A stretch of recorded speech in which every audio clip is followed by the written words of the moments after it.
Jordan. So I went to his room to say, congrats. And there was a box on the ground.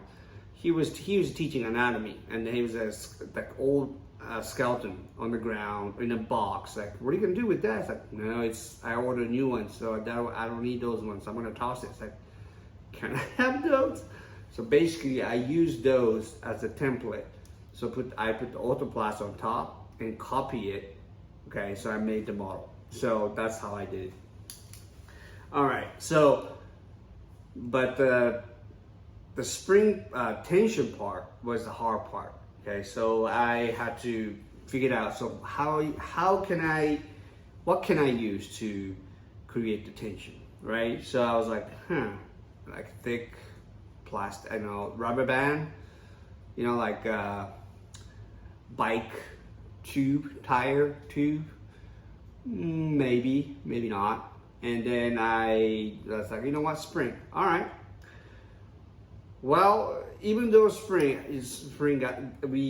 decided to use spring, but what size is spring, right?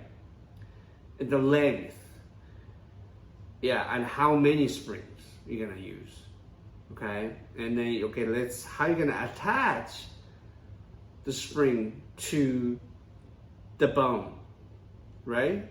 Okay, so, all right, use the metal wire. All right, but how thick?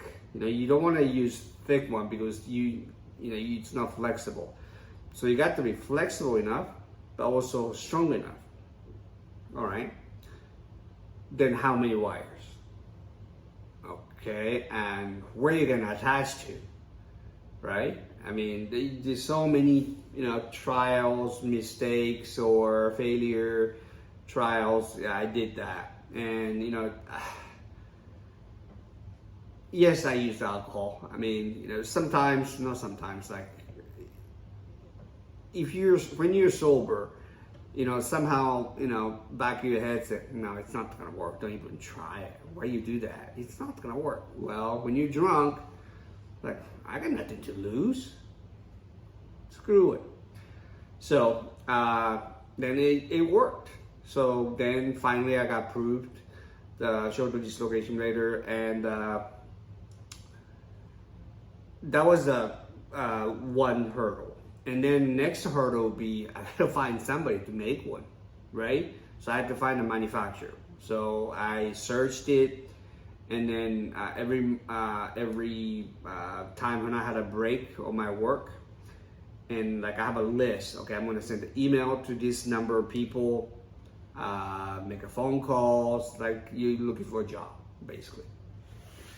I decided